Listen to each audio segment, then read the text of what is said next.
Foreign funding का ये मामला है और अब ऐसा लगता है कि ये मुल्क की सियासत पर हावी होता जा रहा है। तहरीक-ए-इंसाफ और अपोजिशन पार्टीज एक दूसरे पर भारत और इसराइल से पैसे लेकर मुल्क की मफादात के खिलाफ काम करने के इल्जामात लगा रही हैं और अब सारा दबाव इलेक्शन कमीशन पर आ गया, क्योंकि ये फैसला इलेक्शन कमीशन को करना है कि किस जमात की फंडिंग जायज है और किसकी नाजायज जराए से हासिल की गई है। पहले अपोजिशन गई पीटीआई के खिलाफ और अब फिर उसके बाद पीटीआई ने तमाम जमातों को अपने साथ मिला लिया और सबके अगेंस्ट अब जो है वहाँ पे कार्रवाई होगी और तहकीकात हो रही है। वज़ीर-ए-आज़म इमरान खान ने फॉरेन फंडिंग केस की खुली समाअत करने का चैलेंज दे दिया। ये एक बड़ी खबर है और इमरान खान कार्रवाई को बराह रास्त टीवी पर नशर करने पर भी तैयार हैं। ये बड़ा स्टेप है और इमरान खान जैसे कि स्पोर्ट्समैन है, खेल के दौरान भी ऐसे फैसले करते थे। जब वो क्रिकेट खेलते थे, जब वो टीम के कैप्टन थे, तो अभी भी वो बाज़ उनके फैसले हमने देखे कि वो वैसे ही होते हैं जैसे मुझे लगता है कोई भी पॉलिटिशियन इस तरह की बात तब तक नहीं करेगा जब तक वो बहुत ज़्यादा कॉन्फिडेंट नहीं होगा। और इमरान खान साहब जो उन्होंने ये इतनी बड़ी बात किया तो डेफिनेटली वो बहुत ज़्यादा इस वक्त कॉन्फिडेंट हमें नजर आ रहे हैं। तहरीक-ए-इंसाफ के वकील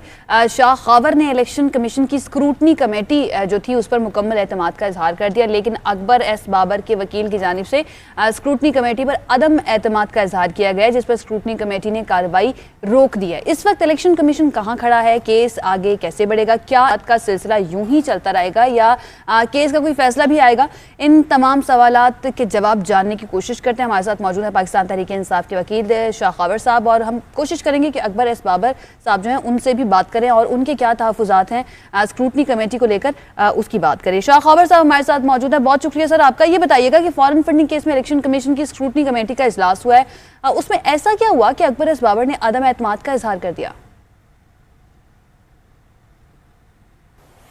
देखिए, ये असल में ये जो स्क्रूटनी कमेटी जो है वो अपना काम तकरीबन मुकम्मल कर चुकी थी और कुछ चीज़ें ऐसी थी जो कि उन्होंने एक सवालनामा पीटीआई को दिया था जिसका हम जवाब दे रहे थे और उसका वो मुलाहिज़ा भी कर रहे थे अकबर एस बाबर साहब और उनके वकील भी।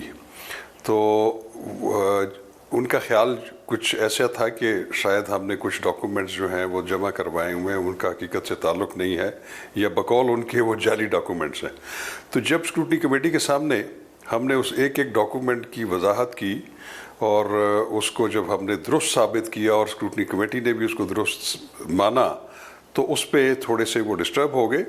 और उसके अलावा भी उनके कुछ ऐसे मुतालबात थे स्क्रूटनी कमेटी से जो कि स्क्रूटनी कमेटी के जो टर्म्स ऑफ रेफरेंस हैं या उनकी जो एसओपीज़ हैं उसकी खिलाफ वर्जी थी। वो मसलन वो ये कह रहे थे कि आपने जो स्टेट बैंक ऑफ पाकिस्तान से पाकिस्तान तहरीक-ए-इंसाफ के जितने भी बैंक अकाउंट्स जो लिए हुए हैं उनकी हमें जो है कॉपीज़ दी जाएं, उन्हें हमें दिखाया जाए। तो उन्होंने कहा कि ये हमारी अपनी कंजम्पशन के लिए, क्योंकि जो पीटीआई ने अपनी ऑडिटेड रिपोर्ट जमा करवाई हुई है हमने ख़ुद उसके साथ तकाबल करना है और उस पर कोई राय कायम करनी है और हमारा ये उसूल जो है वो यकसा है तमाम लोगों के लिए। क्योंकि उन्होंने ये भी बताया कि पाकिस्तान तहरीक-ए-इंसाफ ने भी एक पटिशन जो है स्क्रूटनी के लिए जो है वो उसकी भी ज़ेर गौर है, जिसमें पाकिस्तान पीपल्स पार्टी और पाकिस्तान मुस्लिम लीग नून उसमें स्क्रूटनी के प्रोसेस में वो भी शामिल है और उनको भी वो प्रोवाइड नहीं की गई, पीटीआई को भी। तो उनके अपने कुछ इस तरह के टर्म्स ऑफ रेफरेंस हैं या उनकी एसओपीज़ हैं। तो उस पे वो मुश्तइल हो के जब उन्होंने देखा कि मैं चीज़ों को जो गलत कह रहा हूँ वो गलत साबित भी नहीं हो रही और तमाम रिकॉर्ड जो हमने उनसे रिकनसाइल भी करवा दिया, तो फिर उनके पास कोई चारा नहीं था कि उन्होंने फिर यही सोचा कि इस पर अदम एतमाद कर दिया जाए और इससे वॉकआउट कर दिया जाए। तो इसलिए वो कल उन्होंने जब उन पे अदम एतमाद किया तो स्क्रूटनी कमेटी ने कहा कि जी अगर आप हम पे एतमाद नहीं करते तो फिर कोई फ़ायदा नहीं है, तो फिर हम भी उठ जाते। शाह खावर साहब, मुतासरा फ़रीक़ अदम एतमाद के इजहार से स्क्रूटनी कमेटी की रिपोर्ट किस हद तक काबिल एतमाद रहेगी और इस पर क्या एक्शन लिया जा सकेगा? देखिए, बात यह है कि स्क्रूटनी कमेटी जो है वो तो इलेक्शन कमीशन ने बनाई हुई है और उसका काम ये है कि जो TORs जो तय किए गए थे उसके मुताबिक उन्होंने तहकीक करनी है, उसकी जो है जो भी उन्होंने एक्सरसाइज की उसकी उन्होंने रिपोर्ट जो है वो देनी है इलेक्शन कमीशन को। आगे से इलेक्शन कमीशन ने अगर ये समझा कि मज़ीद उसमें कुछ वजाहतें फ़रीक़ैन से लेना ज़रूरी हैं तो फिर वो भी एक समाअत कर सकते हैं। लेकिन इलेक्शन कमीशन ऑफ पाकिस्तान जो है वो जो टर्म्स ऑफ रेफरेंस हैं, जो उसके पैरामीटर्स हैं स्क्रूटनी के, उसको देखने के बाद अपनी एक जो है वो फ़ैसला या जो भी जजमेंट है वो जो दे देगा। और वज़ीर-ए-आज़म इमरान खान ने केस की खुली समाअत की हिमायत कर दी है, उसके क्या असरात हो सकते हैं? देखिए, बात यह है कि जो खुली समात करने का है, मैं समझता हूँ कि बड़ा एक अच्छा और ट्रांसपेरेंट बात की उन्होंने, क्योंकि अभी अगर मैं जो जैसे मैंने अर्ज़ किया कि अगर इलेक्शन कमीशन मज़ीद उसकी कार्रवाई को आगे बढ़ाना चाहेगा तो उन्होंने कहा है कि बिल्कुल उसको ओपन किया जाए, उसकी खुली समात हो, मीडिया भी हो, उसमें तमाम लोग देखें ताकि असल हक़ाइक़ सामने आए, क्योंकि अपोजिशन का एक यकतरफा प्रोपेगेंडा जो है वो जारी व सारी है, और उसमें जो उनके जो संगीन जो इल्ज़ामात हैं जो दुरुस्त नहीं हैं वो जो उन्होंने उस दिन मुजाहरा भी किया इलेक्शन कमीशन के सामने कि पाकिस्तान तहरीक इंसाफ जो है वो इंडिया से या इसराइल से उनको फंडिंग मिलती है और उनके पास सबूत है। अगर सबूत होते तो वो सामने ले आते या अभी भी ले आए, कोई ऐसा इशू नहीं है। तो मेरा ख्याल है उसको डिफ्यूज़ करने के लिए उन्होंने बड़ी खुली ऑफ़र की कि जो भी समात होनी ओपन हो ताकि सब लोगों को पता चले कि असल सूरत है। ठीक है शाह काबर साहब, बहुत शुक्रिया आपके वक्त के लिए। अकबर एस बाबर साहब भी हमारे साथ मौजूद हैं, उनसे भी जानते हैं। अकबर साहब, बहुत शुक्रिया हमें ज्वाइन करने के लिए। सर बताएगा कि स्क्रूटनी कमेटी पर अदम एतमाद क्यों किया गया, क्या तहफ़्फ़ुज़ात हैं आपके? जी बहुत शुक्रिया। बिस्मिल्लाहिर्रहमानिर्रहीम। हकीकत में स्क्रूटनी कमेटी पे इलेक्शन कमीशन ने खुद तहफ़्फ़ुज़ात का इज़हार किया है, और मेरी तमाम जो शकूक व शुबात हैं और जो तहकीक के हवाले से हमने बारहा इनको कहा है कि ये शफाफ नहीं हो रही, उसका इलेक्शन कमीशन खुद तस्दीक कर चुका है। वो कैसे? इलेक्शन कमीशन ने जब पिछले साल कमेटी को बिलाखिर एक हद मुकर्रर की कि अगस्त 17, 2020 तक वो अपनी रिपोर्ट जमा कराएं, और जब वो रिपोर्ट जमा हुई तो उससे पहले हमने लिख के मार्च 5 को और अगस्त 13 को लिख दिया कि ये शफाफ अमल नहीं है, तहकीकात नहीं हुई, दस्तावेजात की तस्दीक नहीं हो रही, और ये हमसे तवक्को की जा रही है कि पीटीआई की तरफ से एक जाली जो डॉक्यूमेंट जमा करें उसको रेटिफाई करने का एक प्रोसेस है। तो हमने ये संगीन इल्जामात उस वक्त लगा दिए थे। उसके बाद इलेक्शन कमीशन ने जब वो रिपोर्ट अपनी ही कमेटी की देखी 17 अगस्त को, तो उन्होंने 27 अगस्त को एक ऑर्डर पास किया जो रिकॉर्ड का हिस्सा है, इलेक्शन कमीशन का अपना ऑर्डर है। उसमें उन्होंने कहा जी कि आप कमेटी को कहा कि आपने तो तहकीकात की नहीं, आपने तो सबूत की तस्दीक या तरदीद की नहीं, हमें बड़ी मायूसी हुई है कि आपने हमारे अहकामात पे अमल नहीं किया।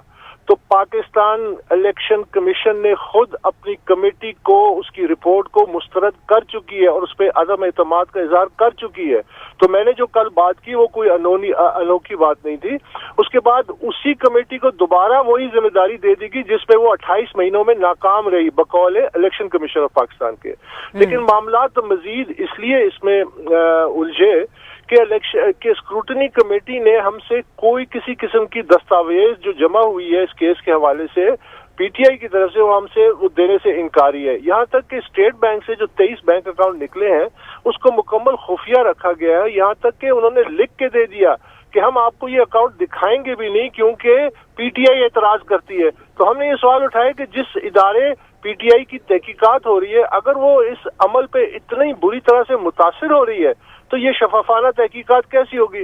कल हमने दोबारा इसी बात का इयादा किया कि जो पिछली मीटिंग थी उसमें उन्होंने वादा किया, हमने इनको कहा कि देखिए ये तमाम आपके पास चीजें मौजूद हैं, आपने इलेक्शन कमीशन के हुक्म की तामील करनी है, आपने इन डॉक्यूमेंट्स की या तस्दीक करनी है तरदीद करनी है। तो हमने कहा कि ये जो अमेरिका के डॉक्यूमेंट्स हैं जो डिपार्टमेंट ऑफ जस्टिस से आए जो कि एक छोटा पहलू है इस केस का, हमने कहा कि आप इसकी या तस्दीक करें कि इसको आप सबूत के तौर पे एक्सेप्ट करते हैं। अच्छा अकबर साहब ये बताइएगा कि इलेक्शन आप कह रहे हैं कि इलेक्शन कमीशन ने एक मरतबा फिर से उसी स्क्रूटनी कमेटी को जिम्मेदारियां दे दी हैं जो कि 28 महीने में कुछ नहीं कर पाई थी, कोई तहकीकात नहीं हुई थी। तो ये बताइएगा कि क्या दोबारा से वही कमेटी अब स्क्रूटनी कमेटी बन गई और वही कमेटी तहकीकात करिए या फिर इलेक्शन कमीशन ने रोक दिया है उस काम को, इसको क्लियर कीजिएगा जरा।